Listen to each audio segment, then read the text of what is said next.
The observation deck of the Kavros Military Academy hung suspended above the training grounds like a predator watching its prey. I pressed my three-fingered hand against the transparent aluminum viewport, watching the newest batch of cadets stumble through what should have been a simple tactical exercise. 17 species represented down there.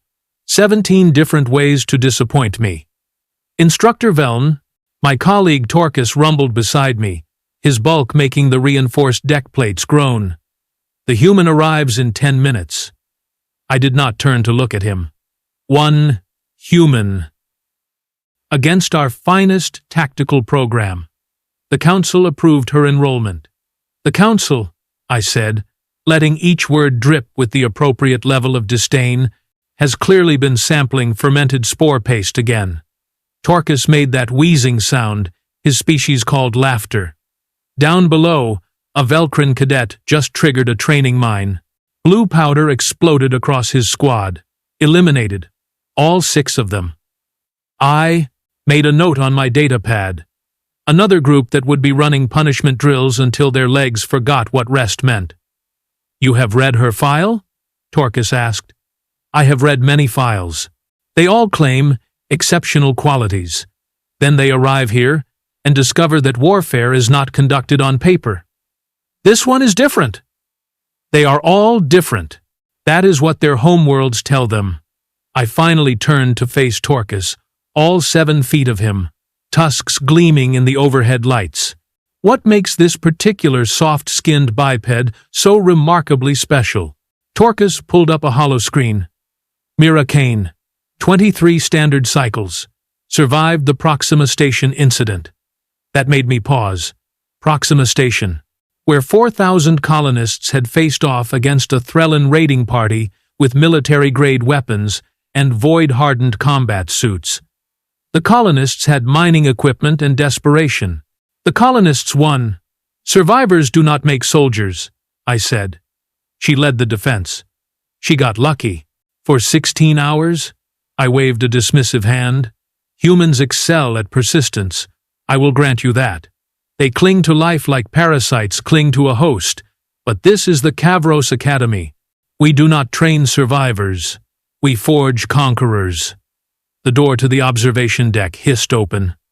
I expected an aide, or perhaps another instructor, coming to witness what would surely be an entertaining failure. Instead, a human walked in. Female. Short by her species standards, maybe 5.5 feet. Dark hair pulled back in a functional braid. Eyes that swept the room once, cataloging everything, before settling on me. Instructor Veln? Her voice carried none of the nervousness I had grown accustomed to hearing from new cadets. I was told to report here. You are early. I checked my chronometer. By exactly 10 minutes. Yes, sir. Why? She met my gaze without flinching. Most species found my compound eyes unsettling. Because arriving on time means you are already late. Torcus made that wheezing sound again. I silenced him with a look. Cadet Kaine, you understand that this academy has graduated champions from 63 worlds. Warriors who have led fleets, conquered systems, and reshaped the political landscape of entire sectors. Yes, sir. You also understand that your species has been part of the Galactic Union for barely 2 of your generations. You have not proven yourselves in any meaningful military capacity. The Proxima Station incident was an isolated event. A statistical anomaly. Something flickered across her face. Not anger. Not quite. Is there a question in there, sir? Oh, I was going to enjoy breaking this one. The question, cadet, is simple. Why are you here? To learn. Incorrect. I moved closer, using my height advantage. You are here to fail. Publicly. Spectacularly. So that your government stops wasting council resources on this absurd notion that humanity deserves a seat at the military planning table. She did not step back. Did not. Look away. Then I suppose I will have to disappoint you, sir. The audacity. The sheer, unfiltered gall of this tiny creature. I gestured toward the viewport. You see those cadets? Each one represents the finest their world has to offer. Genetic selection, centuries of martial tradition, enhancement procedures that would kill your fragile biology. I see them, sir. In 1 hour, you will join them for the Gauntlet run. 5 miles through hostile terrain, automated defenses, adaptive enemies, psychological warfare protocols. The current record is held by Sergeant Krill of the Mandorian Empire. 38 minutes. What happened to those who did not finish, sir? They found other professions. She nodded slowly. And if I beat the record? The observation deck went quiet. Even the ambient hum of the station's life support seemed to pause. Torcus had stopped wheezing. 3 other instructors who had been monitoring their own students turned to stare.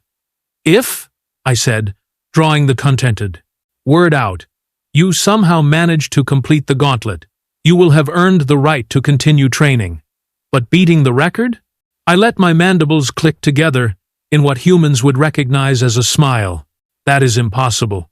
I noticed you did not say what I would earn if I did. Because you will not. Humor me, sir.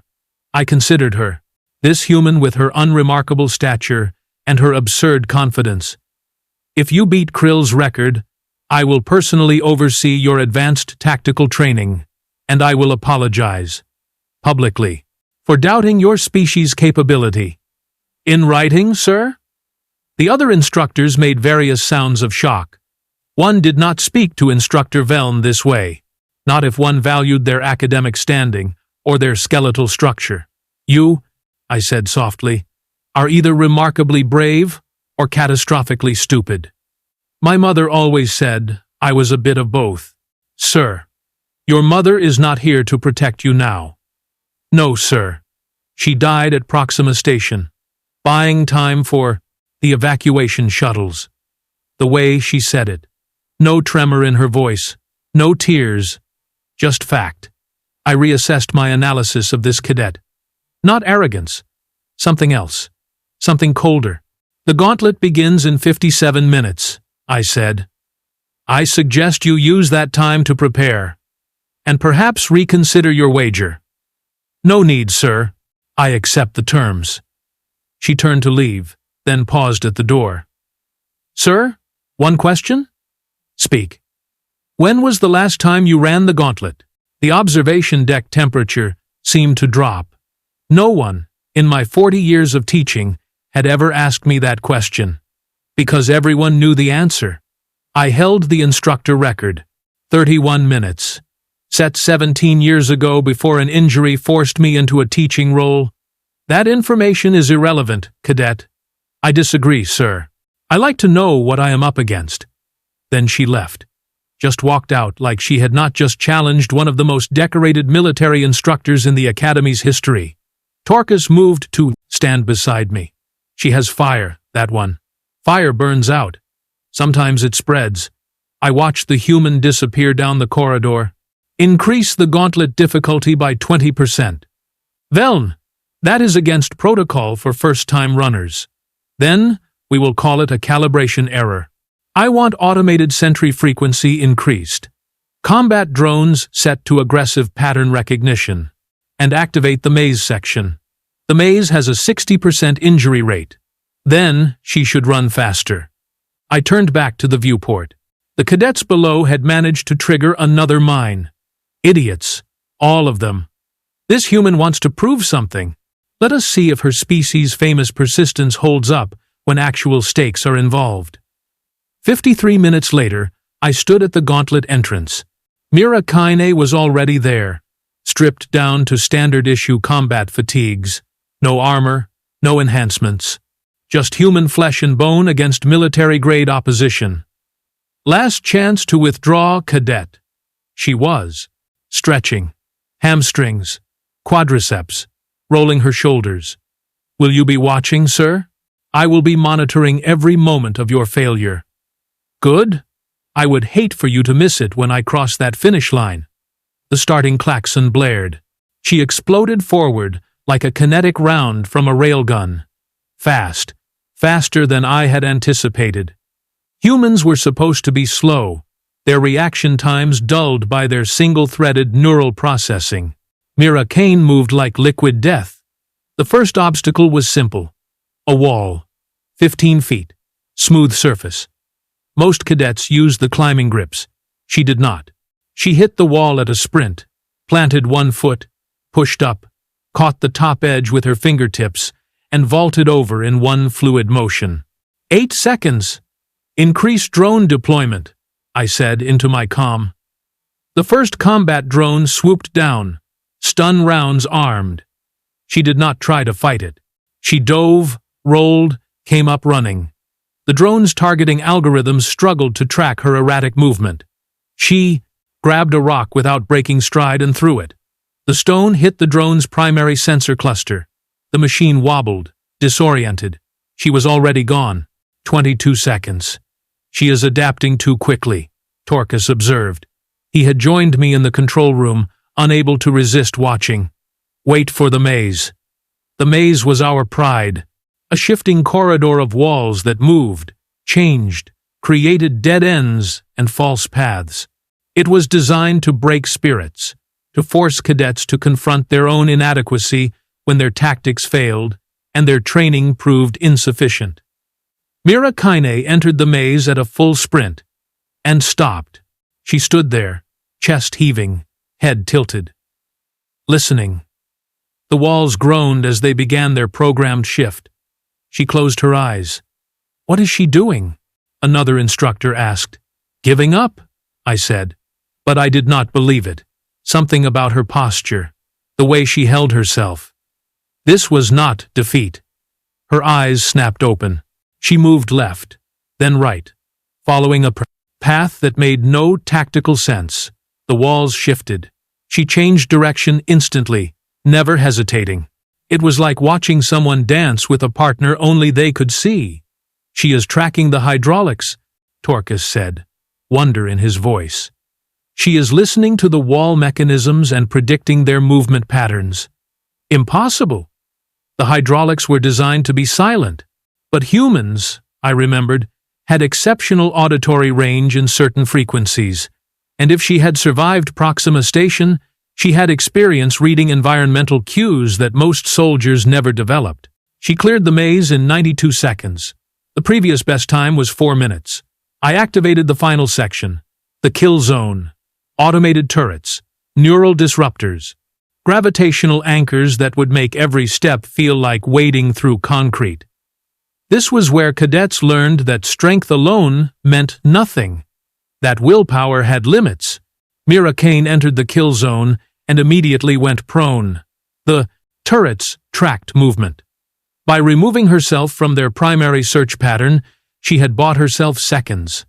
Seconds she used to grab a piece of broken debris and throw it high and far.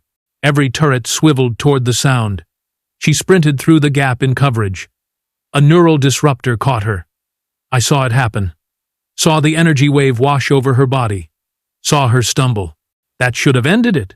Neural disruptors targeted pain receptors, overwhelmed nervous systems, shut down motor functions. She kept running. Slower now. Her gait was off. Her left leg dragged. But she kept moving forward. The gravitational anchors activated. I watched her body compress under the increased weight. Her knees buckled. She did not fall. Instead, she dropped to all fours and crawled, dragging herself across the ground like a wounded animal that refused to die. The finish line was 20 meters away. 15. 10. The timer read 36 minutes. She had 2 minutes to beat Krill's record. But she was crawling. Damaged. The neural disruptor effects alone should have rendered her unconscious. The gravitational anchors should have crushed her spine. 5 meters. I found myself leaning forward, watching, unable to look away. 3 meters. 37 minutes. She reached out with one hand, pulled herself forward, her other hand. Another pull. Blood ran from her nose. The strain was causing internal damage. She needed to stop, needed medical attention. 2 meters. 37 minutes, 40 seconds. 1 meter. 37 minutes, 58 seconds. Her hand crossed the finish line at 37 minutes and 59 seconds. 1 second. She had missed the record by 1 second. Then she collapsed, her body finally surrendering to the abuse it had endured. Medical teams rushed in. I stood there, staring at the monitors. She had not beaten the record. She had failed her own stated objective, but she had finished, on her first attempt, with injuries that would hospitalize most species for a week. Get her to medical, I ordered. Full regenerative treatment. Priority status. Veln, Torcus said quietly. She did not beat the record. No. So you do not owe her anything. I thought about that. About this human who had pushed herself past every reasonable limit, who had turned pain into fuel and impossibility into challenge. Schedule her for advanced tactical training, I said, under my direct supervision. But she failed to meet your conditions. I finally turned away from the monitors. She finished the Gauntlet, modified to maximum difficulty, on her first attempt, while suffering from neural disruption and gravitational compression. She missed the record by 1 second. I paused. 1 second, Torcus. Do you understand what that means? That she almost succeeded? No. It means that next time she will not miss, and I want to be there when she does not. 3 hours later, Mira Kaine woke up in medical. I was waiting beside her bed, reviewing her performance data. Her eyes opened slowly, focusing on me with difficulty. Did I beat it? Her voice was rough, damaged from the strain. No. She closed her eyes. How close? 1 second. A sound escaped her. Almost a laugh. Almost a sob. Something in between. 1 second. My mother would have found that hilarious. Why? Because she always said I had terrible timing. I set down my data pad. You missed the record. But you completed the Gauntlet under conditions that would have killed most cadets. You have earned your place here. That was not the deal, sir. I do not want handouts. This is not a handout. This is recognition of capability. I leaned forward. Tell me, Cadet Kaine, why did you not stop when the neural disruptor hit you? She opened her eyes again, met my gaze. Because humans do not stop, sir. We break, we bend, we scream, but we do not stop, not when it matters, not when people are counting on us. Even when those people are not there? Especially then, because they trusted us to keep going when they could not. I understood then. This was not about proving humanity deserved respect. This was personal. This was about honoring the dead by refusing to die. About carrying forward the will of those who fell so others could run. Your advanced tactical training begins tomorrow at 0600 hours. I did not earn that, sir. I failed. You failed one metric. You succeeded in demonstrating something far more valuable. I stood to leave. Tomorrow, Cadet Kaine. Do not be late. Sir, what did I demonstrate? I paused at the door. That sometimes the most dangerous thing in the galaxy is not the creature that cannot be killed. It is the creature that refuses to die. Rest now. Tomorrow, we begin teaching you how to weaponize that refusal. I left her there, already planning her training regimen. Around me, the Academy continued its endless cycle of breaking cadets and rebuilding them as soldiers. But something had changed. Some fundamental assumption had been challenged. The galaxy had spent decades viewing humanity as weak, as soft, as prey species that stumbled into space, travel through luck rather than merit. Mira Kaine had just proven that assumption was dangerously wrong. And I was going to make sure every instructor, every cadet, every military planner in the Galactic Union understood exactly what that meant. Because if one human could do this, what happened when you gave them actual training? When you taught them strategy and tactics? When you stopped thinking of them as victims and started thinking of them as weapons? The answer terrified me, and I could not wait to find out. 6 months. That was how long it took for the other instructors to start asking questions. Not about Mira Kaine's performance. That much was obvious to anyone with functioning optical organs. No. They wanted to know why I kept defending her when the entire academy seemed determined to prove she did not belong. I stood in the senior faculty chamber, facing a tribunal of my peers. Instructor Garvis, of the Thelian Concordat, glared at me with all four of his eyes.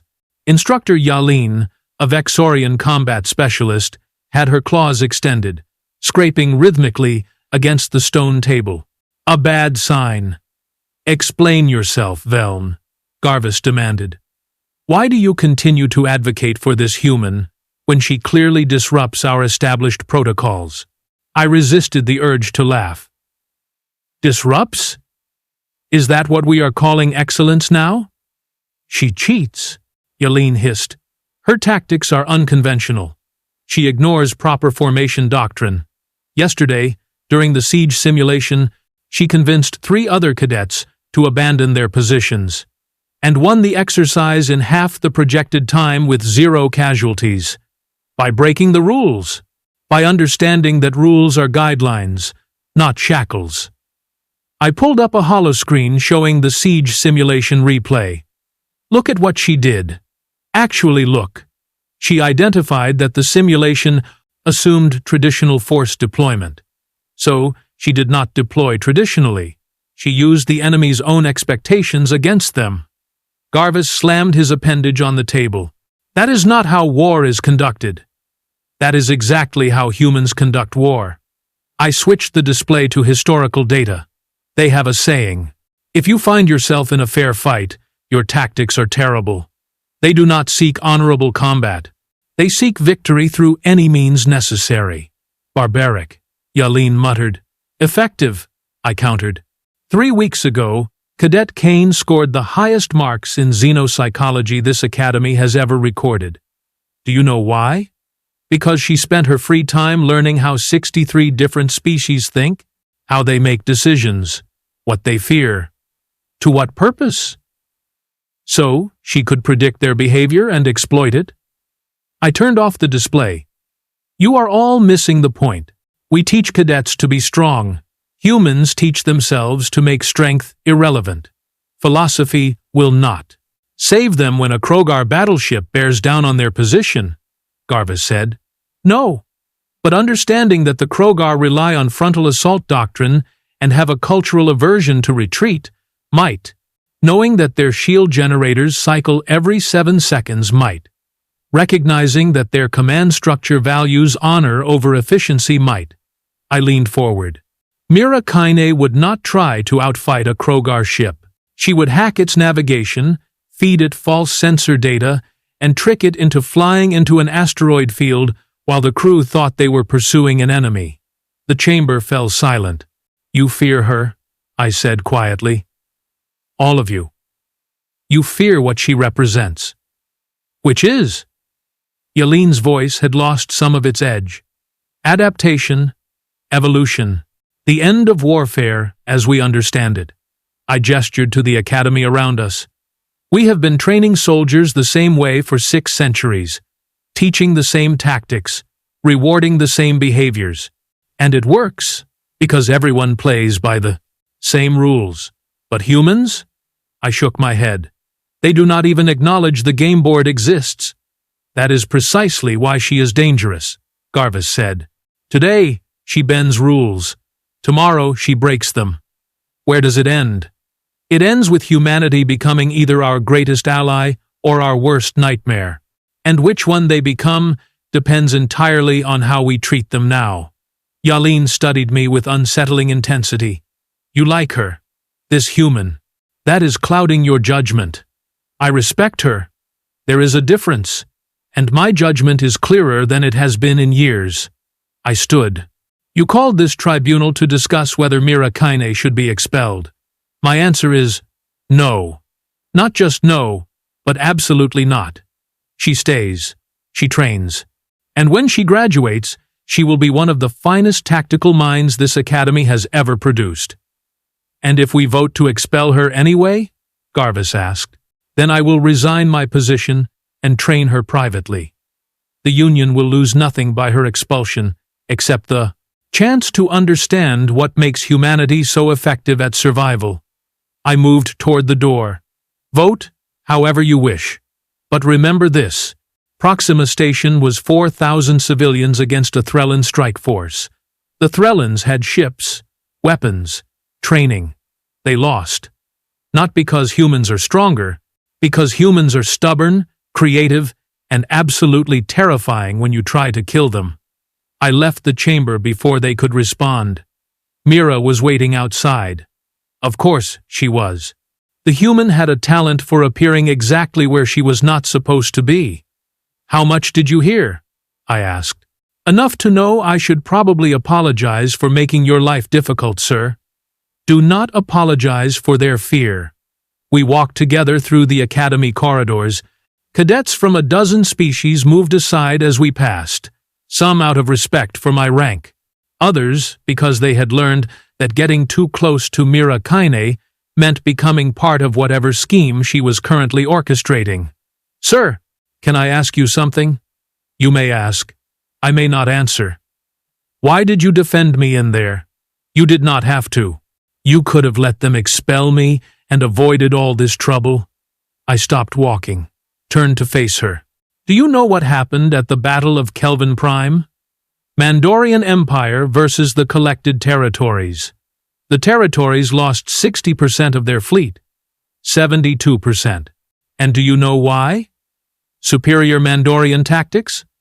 Because the territory's admiral followed every rule in the military handbook. He deployed his ships in proper formation. He maintained communication protocols. He executed textbook maneuvers. I resumed walking. And the Mandorians ignored all of that and simply rammed explosive-laden freighters into his flagship during the opening ceremony. Mira's eyes widened. During the pre-battle negotiations? There were no negotiations. That is a territory's tradition. The Mandorians saw it as wasted time and an opportunity. They were correct. We reached the training grounds. I defend you, Cadet Kaine, because the galaxy is full of admirals who follow handbooks and wonder why they lose.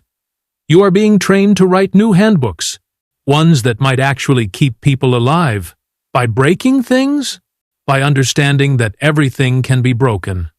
The question is whether you break it first or wait for someone else to break you. The training grounds were empty. Evening had fallen, and most cadets were either in study halls or recreation facilities. Mira walked to the center of the field, standing in the exact spot where she had crossed the Gauntlet finish line 6 months ago. I think about that run sometimes, she said. About stopping, giving up, letting the pain win. But you did not. No. But there was a moment, right after the neural disruptor hit, when I wanted to. When every part of my biology was screaming at me to just lie down and let unconsciousness take me. She turned to look at me. Do you know what I thought? About? Your mother. No, sir. I thought about you. That surprised me. Explain. I thought about you standing in that control room, watching, waiting for me to fail, expecting me to fail. And I realized that if I quit, I would be proving you right. Proving that humans were exactly what everyone said we were. Weak. Lucky. Temporary. She smiled, and there was something sharp in that expression. My mother died. Proving people wrong seemed like a good tradition to continue. Spite is not a sustainable motivation, Cadet. No, sir, but it is an excellent starter fuel. I found myself making that clicking sound again, the one humans interpreted as laughter. You are either going to revolutionize military doctrine or get us all killed. Can I do both? Please do not. She laughed then. A real laugh, the kind that came from relief and exhaustion and the simple joy of still being alive to make jokes. It reminded me why I had become an instructor in the first place, not to break spirits, but to forge them into something stronger. Sir, They are going to expel me, are they not? Probably. And you will resign? Definitely. That seems excessive. That seems necessary. I gestured at the academy around us. These buildings have stood for 600 years. The traditions within them even longer. But traditions that cannot adapt become tombs. I would rather build something new than guard something dead. Even if it means losing everything you have worked for? Cadet Kaine, I am 217 years old. I have fought in 31 campaigns, trained over 4,000 soldiers, and earned enough decorations to cover 3 walls of my quarters. I have everything I worked for. Now I want to work for something that matters. And that is? Making sure that when the next Proxima station happens, and it will happen, the defenders have better than mining equipment and desperation. We stood together in the gathering darkness. Above us, the station's Emma, artificial sun dimmed, mimicking the day-night cycle of a dozen different homeworlds. Stars became visible through the transparent sections of the dome. Countless worlds, countless species, all of them following the same patterns, making the same assumptions, all of them vulnerable to something new. Training resumes at 0600, I said. Get some rest. Sir? What if they vote tonight? What if I am expelled before morning? Then you will receive a priority message on your data pad, informing you where to report for private instruction. I turned to leave. Either way, your training continues. The only question is whether it happens inside these walls or outside them. I left her there, standing in the darkness, already planning the next day's lessons. If the tribunal expelled her, so be it. I would adapt. That was what good soldiers did. That was what humans did best. My comm chirped 3 hours later. A summons back to the faculty chamber. I arrived to find the entire senior staff assembled. Garvis stood at the head of the table, his expression unreadable. We have voted, he said without preamble. And? Cadet Kaine will remain enrolled, with conditions. I waited. There were always conditions. She will undergo weekly psychological evaluation. She will submit all tactical proposals for review before implementation. And she will attend mandatory sessions on proper military protocol. She already attends those sessions. She attends them. She does not follow them. Because she is learning when to break them. That is called tactical flexibility. Garvis raised one appendage. The conditions are non-negotiable. Accept them, or she is expelled immediately. I considered arguing. Then, I thought about Mira standing in the training grounds, asking if I would really resign over her expulsion. Sometimes fighting was about knowing which battles to lose, so you could win the war. Acceptable. I will inform the cadet. See that you do? And Veln? Garvis leaned forward. This human is your responsibility. If she fails, it reflects on you. If she succeeds, it changes everything. I hope you understand the weight of that. I understand perfectly. I left the chamber for the second time that night, heading directly to Mira's quarters. She answered the door, still in training gear, datapad in hand, studying something. What are you reading? I asked. The Mandorian honor codes. Figured if I am going to keep breaking rules, I should understand which ones are actually important. Clever. The tribunal voted. You stay. Relief washed across her face. With conditions? Always with conditions. Weekly psych evals, tactical review boards, protocol classes. That is it? I expected worse. Do not celebrate yet. They are testing you, looking for any reason to reverse their decision. The next 6 months will be harder than the last 6. She nodded slowly. Good? Good? Sir, with respect, I did not come here for easy. I came here because easy does. Not prepare you for when everything goes wrong, and people are dying, and the only thing between them and oblivion is whether you can think faster than the enemy can kill. She said it without drama, without bravado. Just simple fact, from someone who had lived through exactly that scenario. Get some sleep, cadet. Tomorrow we start advanced infiltration techniques. I will be ready, sir. I turned to leave, then paused. Mira? Your mother would be proud. Her breath caught. Just for a moment. Then she straightened. Thank you, sir. The next 6 months were brutal. The tribunal might have voted to keep Mira enrolled, but they made certain she earned every moment of that enrollment. Advanced combat rotations, triple simulation loads, evaluation boards that questioned every decision she made. She thrived. By month 3, other cadets started requesting her as a squad leader. By month 4, instructors were using her tactics as case studies. By month 5, even Garvis admitted, privately, that perhaps humanity had been underestimated. By month 6, everything changed. The alert came during a night training exercise. Real alert, not a simulation. The kind that made every instructor's blood run cold because it meant somewhere in the galaxy people were dying right now. Threllan attack. Multiple ships. Civilian mining colony. 400 inhabitants. Minimal defenses. Proxima Station all over again. For the first time since I had met her, she looked afraid.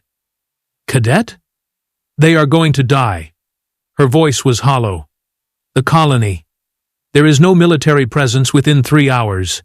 The Threllans will slaughter everyone before help arrives. Likely. We have to do something. We are not authorized for military action. She turned to me, and there was fire in her eyes now. The fear was still there, but it had become fuel. Then get authorization. Call the Union fleet. Contact the Planetary Defense Force. Do something. I have. They are responding. But physics does not care about emergencies. They will not arrive in time. Then we go. We are a training facility. We are 200 cadets, 50 instructors, and enough combat craft to outfit a strike force. Sir, we can reach that colony in 90 minutes. With a student force against hardened Threllan raiders, it would be a massacre. You are right. It would be. She pulled up tactical displays, fingers flying across holographic interfaces. So we do not fight them straight. We trick them, confuse them, make them think they are facing a full Union battle group, instead of a bunch of academy cadets who barely know which end of a pulse rifle to point at the enemy. At her plan forming in real time, it was insane, reckless, against every protocol and regulation. It might actually work. If I authorize this, I said slowly, and it fails, they will court-martial me, probably execute me for unauthorized military action and reckless endangerment. And if you do not authorize it, 400 people die while we watch. Sir, what did you tell me? That humans do not stop? That we weaponize our refusal to die? She met my gaze. Those people are refusing to die right now. They need someone to help them keep refusing. I thought about Proxima Station, about Mira's mother buying time with her life, about all the times following regulations meant watching people die because the proper forms had not been filed. Get the cadets to the hangar. Full combat deployment. Move. She moved. 93 minutes later, our cobbled-together strike force dropped out of hyperspace above the mining colony. The Threllan ships were already engaging the surface installations. We could see explosions, atmosphere venting, people dying. All units, this is Instructor Velm. Execute Plan Kaine on my mark. Mira's plan was beautiful in its simplicity. We did not have the Maozan firepower to defeat the Threllans, so we would not try. Instead, we split into 3 groups. One group broadcasted false sensor signatures, making our small force look like a Union fleet. Another group deployed electronic warfare packages that jammed Threllan communications and fed them false tactical data. The third group, led by Mira herself, went to the colony.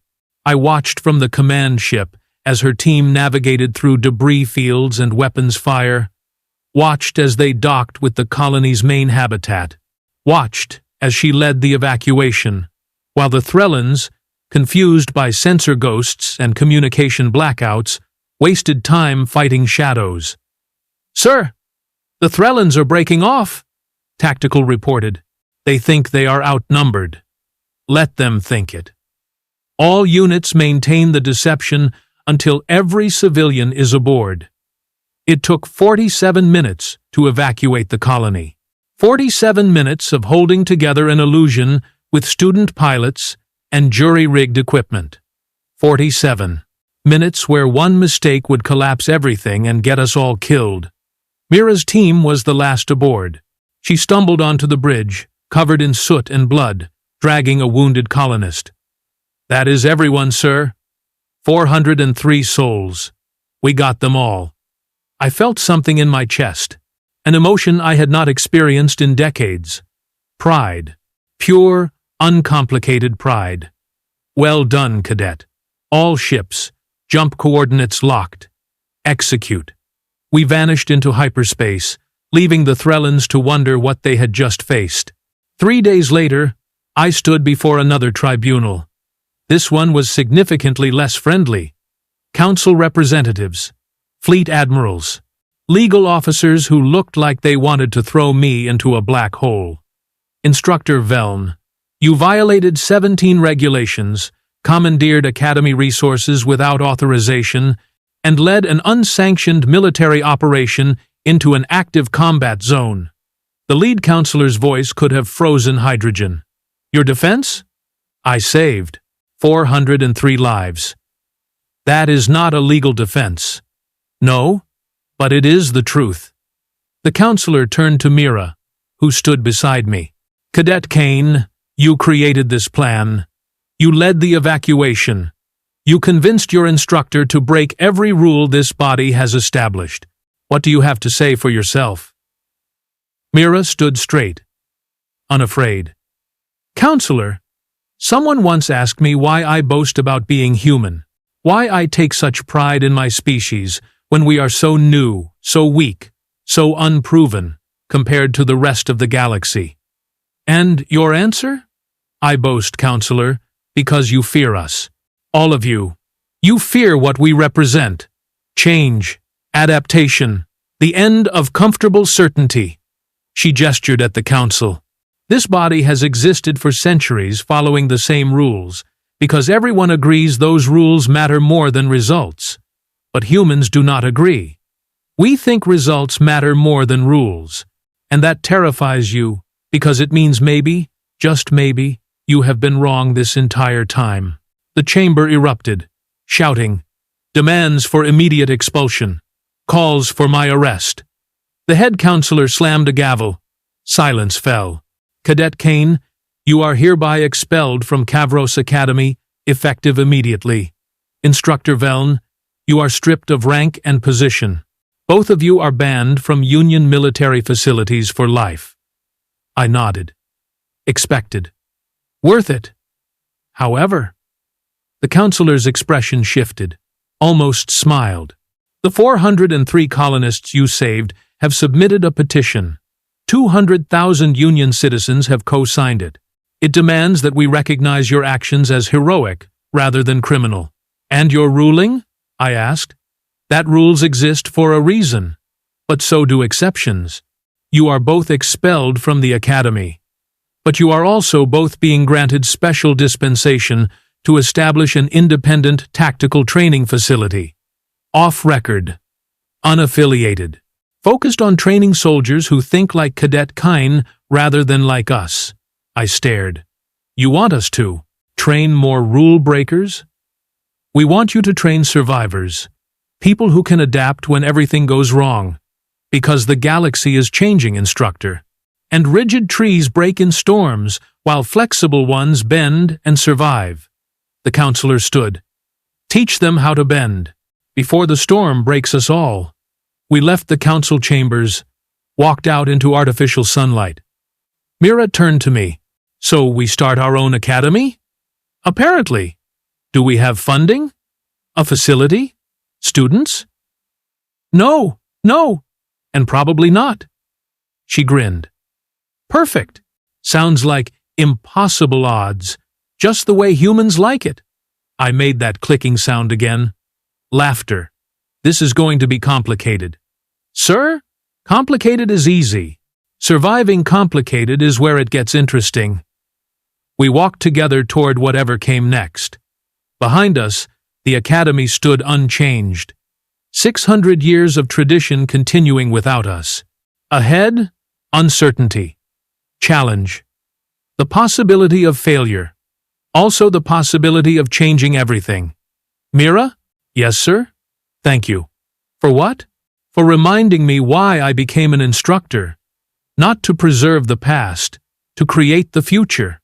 She smiled. Any time, sir. Any time. The galaxy was vast, full of rules and expectations and species who had done things the same way for centuries. But somewhere in that vastness, humans had arrived, bringing their stubbornness and creativity and absolute refusal to die when dying seemed like the only logical option. And now, they had allies, teachers, people who understood that sometimes the best way to honor tradition was to build something better. 403 colonists were alive because one human refused to accept that rules mattered more than lives. Tomorrow, we would start teaching others to refuse the same way. The galaxy was not ready, but it was going to learn. One stubborn, creative, terrifying human at a time.